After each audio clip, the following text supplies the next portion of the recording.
Hello, ladies and gentlemen, Rosie here, and I play Dead by Daylight, so you don't have to. Welcome back to Monday. I must admit, the things I read about here, I didn't think I was going to be reading about today, but, I think overall the devs pulled it off. There are some questionable decisions here overall, as well as some very good decisions, and, the add-ons, I think, are the best things for Killer, but we'll get to that later. So, top 5% balancing and MMR are coming through. They continue to come through. MMR is continuing to move this game in a great direction. Top 5% balancing is already shaping up to have a massive impact on the game. Already. This is absolutely amazing, what is taking place right now in Dead by Daylight. It is absolutely amazing. We are fooling the people that that think, oh wow, this is going to be so good. There's a bomb coming. That's the first thing I'm going to say. It still feels like there is a survivor nerf that is coming. And I'll tell you why I feel like that.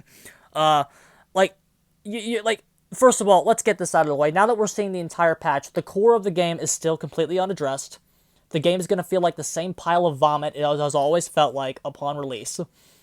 Or since we've been playing it. Like, the game is not fixed yet. Like, if you think this game... Like, I think this is probably the best patch that we've gotten for this game since I've been playing. Maybe... I think the killers were nerfed just a little too much. So I don't think it's as good as the Godloop patch, but I'm going to say that this is probably the second best patch that I've seen since playing the game. And I'll tell you why I feel like that. So let's move on. Here we go. Part one. We'll have to go to that in a second. So let's keep going. The first thing that they're tackling is the Slinger, which I thought was a very bad choice. I think Slinger is in a particular good spot as the strongest Keystone character in the game right now. So I thought this was a very shit choice to start with, okay? I'm not going to just kiss their ass the entire time. This was a bad choice. Currently, there's almost no delay between aiming down sights and being able to fire your weapon. Likewise, there's almost no delay between canceling your shot and creating a basic attack. This creates lose-lose situations for the survivor where there's nothing that they can do realistically to avoid getting hit. For blah, blah, blah. Vault a window, you can aim down sights and fire, and if they decide, you can easily cancel and hit them with a basic attack. Additionally, there is almost no delay, and the survivor must constantly dodge and run erratically just in case the killer decides to shoot. You can no longer shoot until you have fully aimed down sights. Increase the delay after canceling your shot before you can start a basic attack. Decrease the movement speed penalty while aiming down sights. Okay, let's start with the buff and why that doesn't matter. You go so slow while you're aiming down sights that this slight buff isn't going to help you at all. So that buff isn't going to do shit for him. Let's hit. You can no longer shoot until you have fully aimed down sights. Aiming down sights does not take very long. So unless they have a delay, at least they've made it take a bit longer and they just didn't say, I don't think you're going to feel that nerf very much. You'll feel it, don't get me wrong. There are situations where you will still probably feel that nerf. But the biggest nerf he's getting is this one. Increase the delay after canceling your shot before you can start a basic attack. Okay? So that is the nerf you're going to feel the most. People say, oh, he's not dead. He's not dead. He's not going to be, on PC, he's going to be fine. I think you will feel both nerfs. I don't think you'll feel the top one as much, but I think he will still be worse on PC overall because I think the zoning that he has is an incredibly underrated part to why he's so good. Like, why did I say he was better than Huntress? Because of his ability to zone you. These changes directly affect his zoning. The amount of times that it is the correct play to not shoot, cancel, and get a basic attack is very underlooked on this character. It's something that Huntress doesn't have. And the fact that this cancel will the cancel basic attack, presumably kick a pallet as well, especially if he can't kick a pallet. If he's, like, stuck in a cooldown for a long time and the survivors can get a lot of distance, it will affect his ability to stop the transitions. I think he will feel this a lot more than people are realizing, even if they're part of the PC master race. Of course, like, he's better on PC, I think we all know that, but this character will likely no longer be Keystone, and if he is going to retain Keystone status, it's going to be barely. Since the Slinger would spend more time aiming than he before, we felt it only fair to increase his movement speed. This caused you to lose less to ground while aiming and keep up with the survivor longer. Last but not least, we've increased the Slinger's tear radius to 32 meters. This right here is the thing that is the ultimate nail in his coffin. This is his second biggest nerf, or even biggest nerf. The Nurse's Calling strat is dead, and that's kind of how he plays right now. They cite monitor and abuse as the reason, which is bad because monitor and abuse is a pretty overrated perk, and I think as more MMR data keeps coming in, that perk will fall out of favor, if it hasn't already. If it has not already, I think that's an overrated perk. So what he's gonna have to do now to adapt to this is become a chase character. So you're gonna see a lot more basic chase builds on him, like Corrupt, Tinkerer, Ruin, and Pop. Like that's probably what I'm gonna run on him after this. He's now a basic chase killer. And then we have also gone through a few of his add-ons and given some small buffs to the least used / powerful ones. Okay, so he got an add-on pass as well. Probably not a big one. So this character is in a bad spot. He is likely no longer going to be Keystone, and this leads to the rise of Bitch Boy to come in and take his place. And that will happen. Trickster is probably going to be pushed to Keystone, especially as Nemesis has continued to fall from Keystone. It's likely that Billy and Trickster, or Billy, Trickster, and Clown are now fighting for Keystone status. We'll see what Billy's add-ons do for him. If Billy gets a decent add-on pass, it's likely going to be Billy. Billy and Bitch Boy will likely be your new Keystones, or Clown. I haven't decided yet. But like those three are now going to be fighting tooth and claw to get into Keystone status because I don't think Slinger holds it anymore. He has too many other problems for this nerf.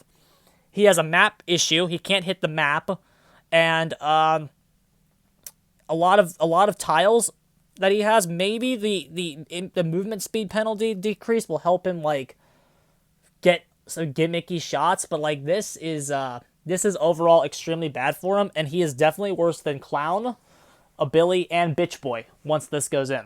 I don't see him being better than those characters anymore. No matter if you want to argue that, he's going to be more skillful now. Yes, but his overall power has decreased no matter how you look at it. This is not these changes don't just increase the skill cap to playing him, they make him weaker. These changes objectively make the character weaker, and he will fall down the tier list. And you will see more Trickster. People that play this character should now move to Trickster because he's the closest alternative. So I think this was a mistake. But that being said, I think the reason that they're worried about him is if the core changes and a lot of the tiles get a little weaker than they are, they might feel that he's a little bit oppressive.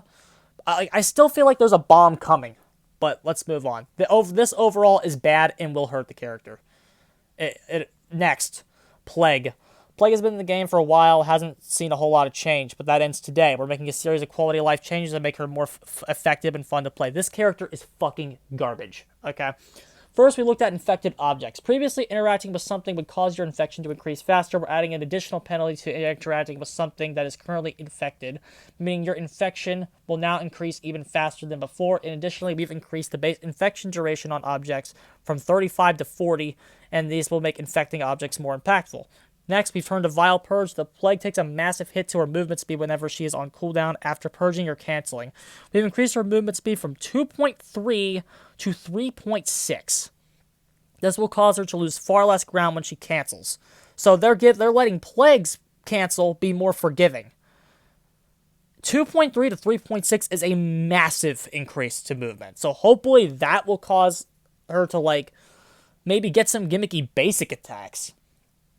So that's interesting. One of the things that we felt really bad for this killer was when you let go of your power button a little too early, causing your power to be canceled entirely. Now tapping the button or letting go before the minimum threshold will cause your power to continue charging until the minimum has been reached. It now works like a Hunter's Hatchet. Finally, we've increased the time it takes to cleanse from 6 to 8 seconds, and then they've done an add-on pass on her.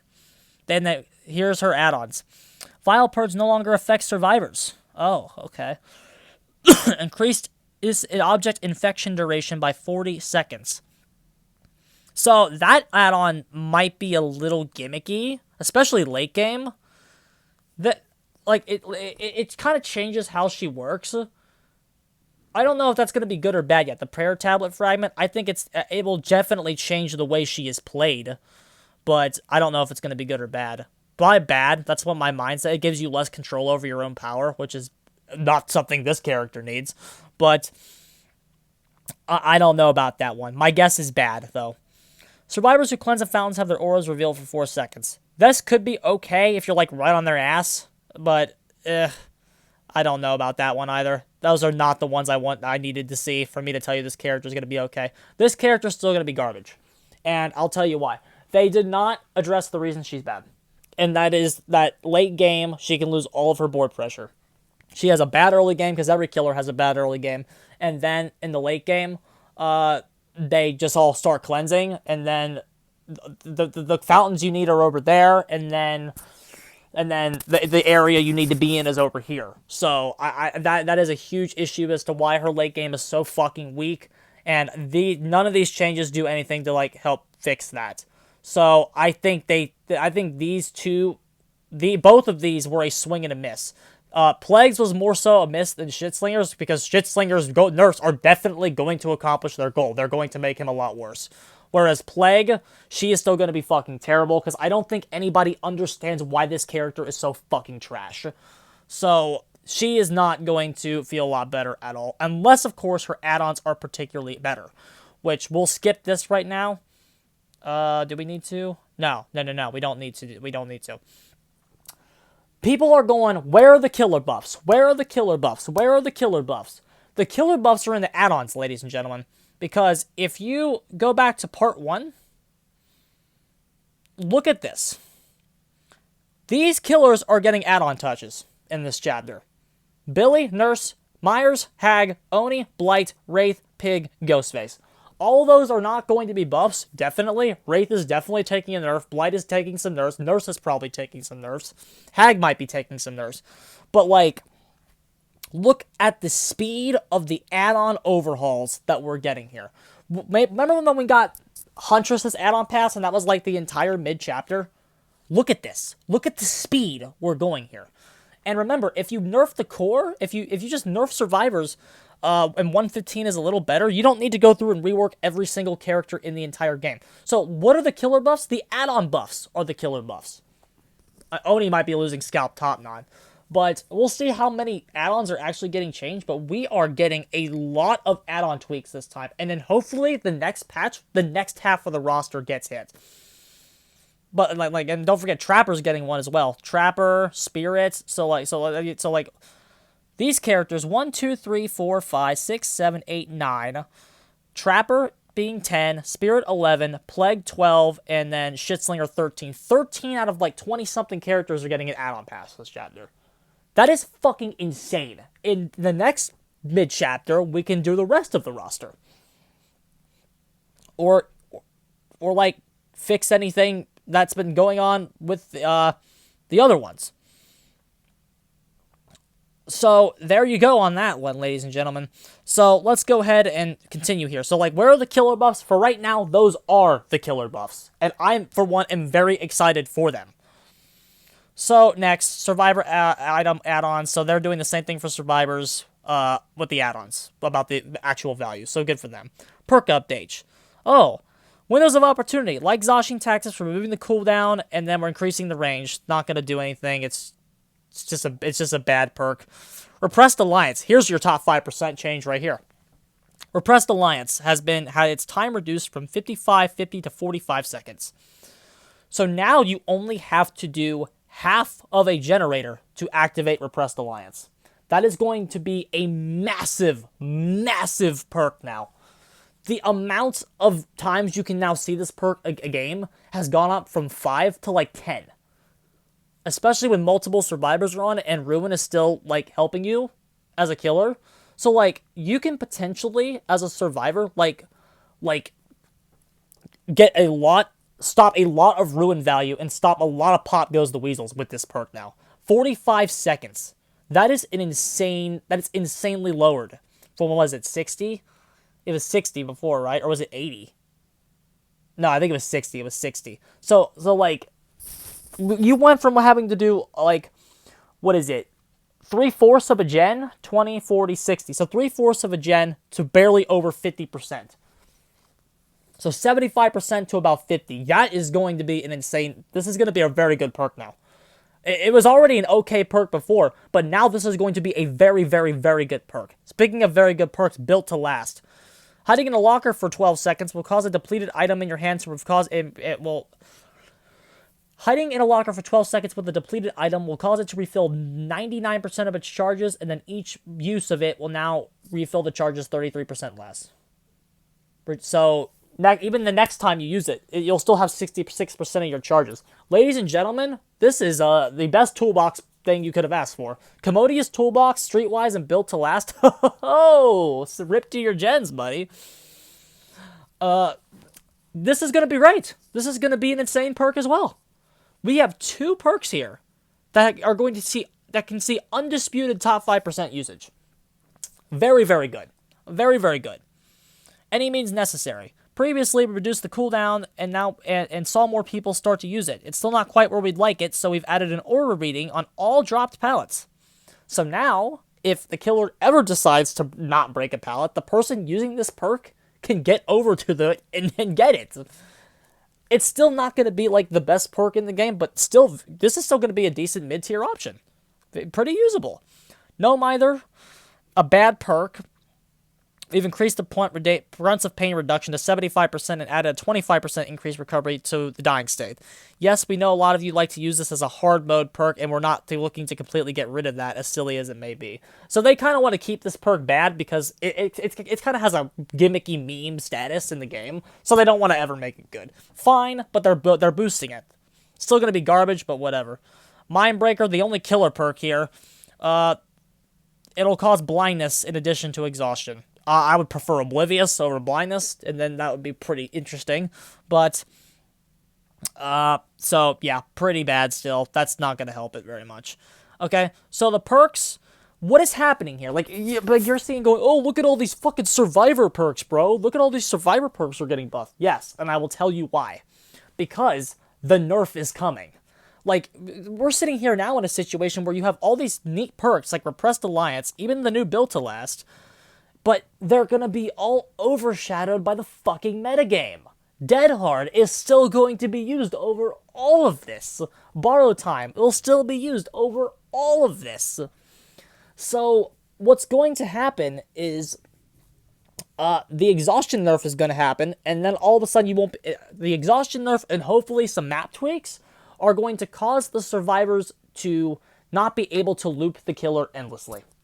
Okay, because right now, with an exhaustion per 3 hits, you can loop the killer for maybe 2 minutes, and then the game is over. Okay? Map nerfs combined with the exhaustion nerfs, and maybe the early game changes as well. Like a series of changes to change the killer's strength at chasing survivors at basic tiles. No more looping the killer endlessly. Okay? What happens then? Like, yeah, you got the tunneling stuff still, and, like, you'll probably see Borrow Time's Decisive Strike, I believe, is no longer meta for a full Swift to use it. I think just one person having it, or like, the Accession spawns in every time now, so, like, yeah, the threat of DS should still be there, but I don't know if you want to waste DS on 4 guys now. But, like, do you really want to be sacking a build to, like, an Adrenaline? Because, like, if the killer gets stronger, Adrenaline might not be meta anymore, because if you don't run stuff to win, you can't win. And then exhaustion perks start being bad. So now you have like 2 open slots.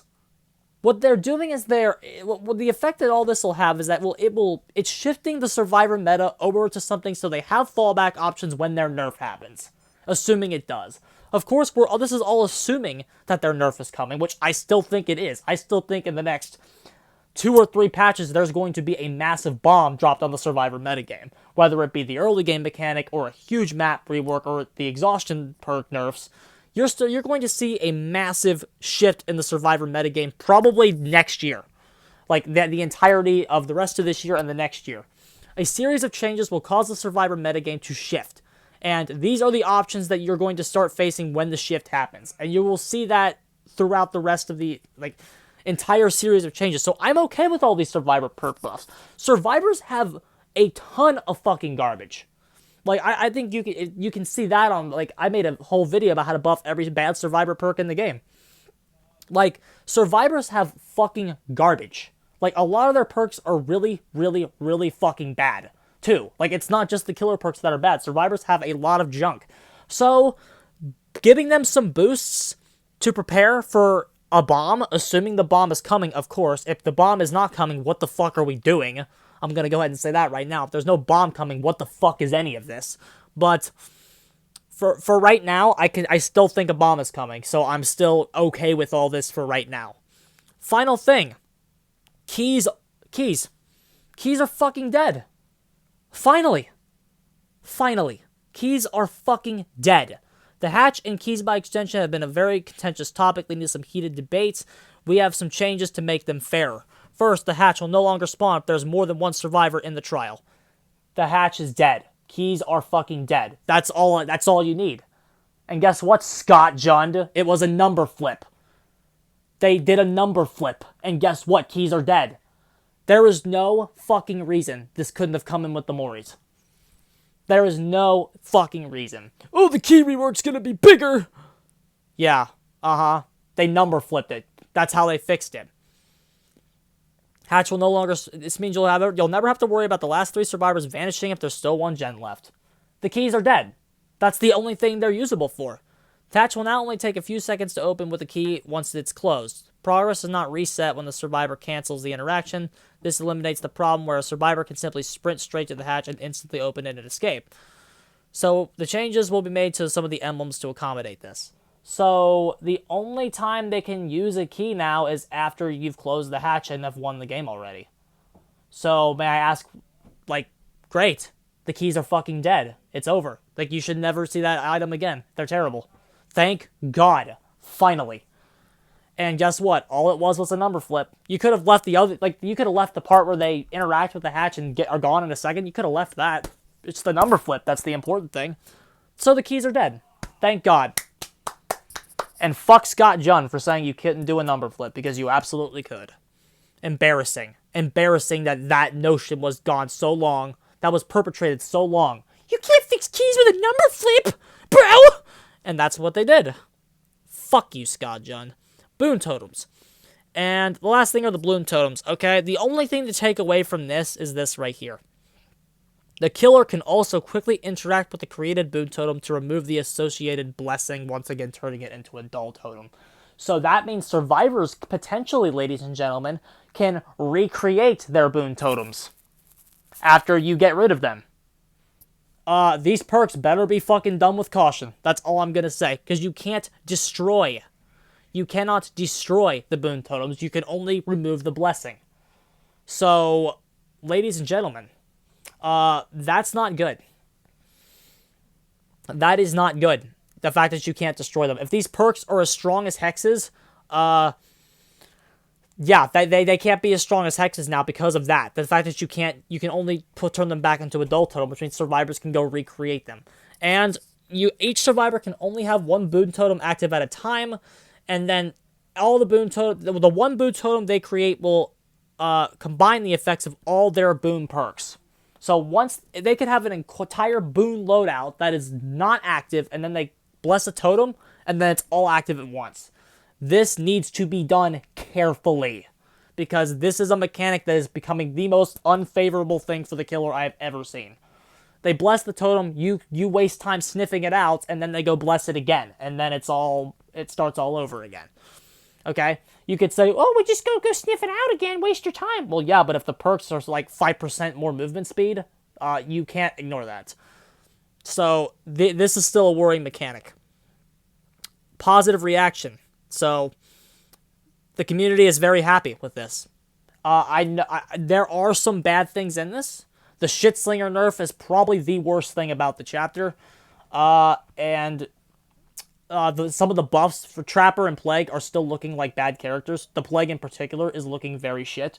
But the add-ons, you should be excited about this. This is a very, very exciting time for Dead by Daylight. Is this the best chapter? Is this the best patch in the game's history? No, it is not. The nerfs to the God Loops are superior, but the amount of changes that have come into to this game at the speed that they are coming in, the devs showed you how much work they can get done in one patch. Every patch needs to be this big from now on. We should never have a small patch in the game ever again. I am very impressed with them here, okay? But that being said, the core of the game is still bad, and there are still nerfs that need to come. Okay? I am okay with the killers not receiving any base buffs or the survivors not receiving base nerfs for right now, but it needs to happen very, very soon. Okay? This is a very good decision and a very good stepping stone to a more positive direction with some bumps in the road. Okay? But I'm not going to shit on all the good work they've done here just because I don't like what they did with the fucking shit slinger. I don't like what they did with the shit slinger. I think it was an awful decision. But overall, this is a very, very good patch.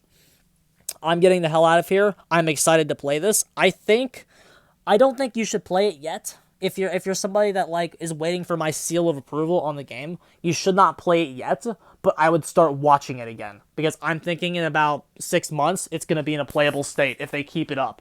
If assuming the nerf to Survivor is coming, like I think it is, the next 6 months you might have a playable game on your hands. I'm out of here, lads. GG's. Very good patch. Thank the devs. I think I might buy him a cosmetic. Maybe. Very good patch. GG's, boys. I'm out of here.